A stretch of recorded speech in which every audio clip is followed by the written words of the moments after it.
As Ms. Fortune is coming up, I do want to compliment the presenters so far. We've been doing this for an hour, and we've done with 21 different presenters because you've all kept to the 3-minute rule. Thank you very much. Let's continue the action. On deck is Alan Rice.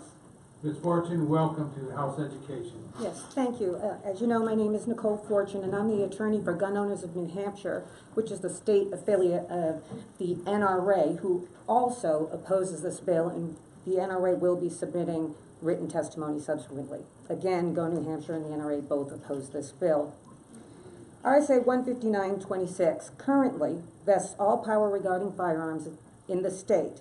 HB 101, if passed, will carve out an exception, taking that power from the state and giving it to school districts, administrative units, and chartered public schools. RSAs 194.1, 1A, and 195.1 make it clear that a school district includes a town or towns collectively. Therefore, HB 101 will enable schools to regulate firearms throughout the entire district and not just on school grounds and without limitation.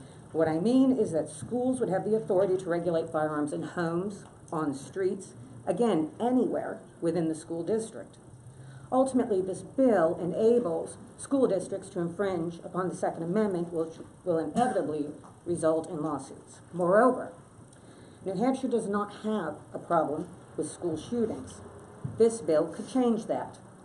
According to the Crime Prevention Research Center, from the 1950s through June 15th of 2018, 97.8% of mass shootings happened in gun-free zones.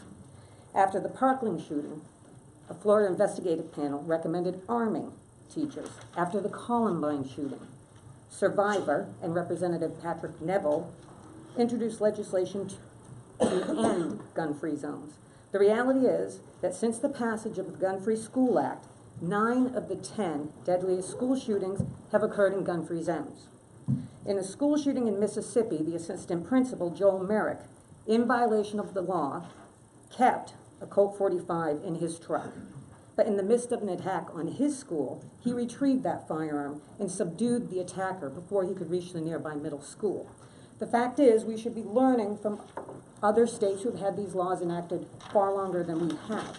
They are turning directions. They are arming teachers. They are ending gun-free school zones. We're behind the times. We should learn from their experience. Thank you. Thank you, Ms. Fortune. Are there questions of Ms. Fortune of the committee? Thank you very much.